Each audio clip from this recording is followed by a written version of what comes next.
आज हम पढ़ेंगे करुण रस की परिभाषा। जैसे कि हमने रस के बारे में पिछली वीडियो में बता दिया था और हम हास्य रस की परिभाषा भी पढ़ चुके हैं। ठीक है, आज अब हम पढ़ेंगे करुण रस की परिभाषा। तो करुण रस की परिभाषा है जहां काव्य में करुण नामक स्थायी भाव से जागृत होकर विभव, अनुभव तथा संचारी भाव से पुष्ट होकर रस दशा को प्राप्त होता है, वहां करुण रस कहलाता है। अब इसमें तीन शब्द आ रहे हैं, विभव, अनुभव तथा संचारी भाव। अब आप लोगों के मन में एक चीज जरूर होती होगी, ये विभव, अनुभव और संचारी भाव है क्या।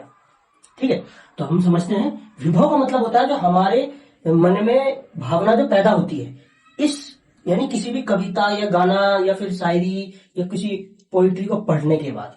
ठीक है, तो उसके बाद जो हमारे मन में भावना पैदा होती है, उसके बाद जो अनुभव है, जो हमारी बॉडी में उसका रिएक्शन आता है, जो हमारे फील होता है हमारे चेहरे पे या बॉडी पे।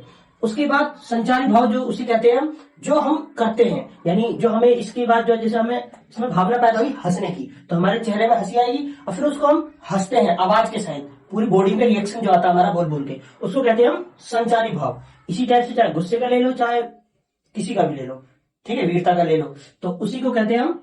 और उसके बाद जो हमारी रस दशा को प्राप्त होता है, यानी जिस चीज को हमें प्राप्त होता है, जैसे हमें हंसने को प्राप्त हो रहा है तो उस जगह हंस रस होगा, और इसमें हमें क्या हो रहा है, करुण रस, तो उसमें हमारा शौक होगा। ठीक है, करुण रस कहलाएगा। उदाहरण से भी अब हम समझते हैं।